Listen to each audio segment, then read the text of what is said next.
I got so much motherfucking design on right now.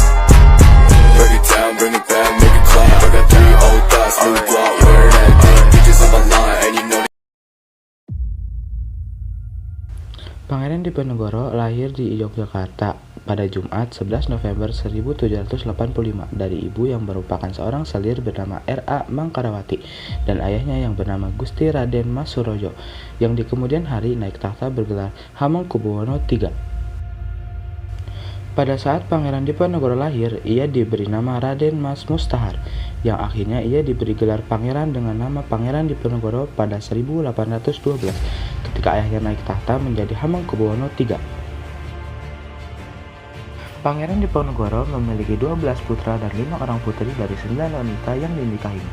Saat ini seluruh keturunan Pangeran Diponegoro tersebut hidup tersebar di Indonesia, bahkan di luar negeri termasuk Australia, Serbia, Jerman, Belanda, dan Arab Saudi. Pangeran Diponegoro menolak diangkat menjadi raja. Pangeran Diponegoro sadar bahwa dirinya terlahir dari seorang selir. Ia pun menolak permintaan ayahnya, Sultan Hamengkubuwono III, untuk diangkat menjadi raja.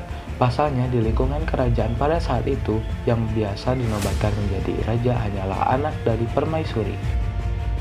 Sekitar tahun 1825 sampai 1830, Pangeran Diponegoro memimpin Jawa Tengah dan sebagian Jawa Timur dalam perang besar-besaran yang hampir-hampir meruntuhkan kekuasaan imperialis Belanda di Indonesia.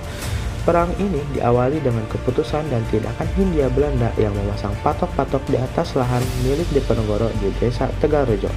Ditambah lagi Hindia Belanda yang tidak menghargai adat istiadat setempat serta eksploitasi berlebihan terhadap rakyat dengan pajak tinggi.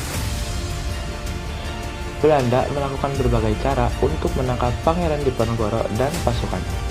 Belanda membuat taktik sayembara, barang siapa yang bisa menangkap atau membunuh Pangeran Diponegoro akan diberikan hadiah sangat besar, yaitu 20.000 gulden.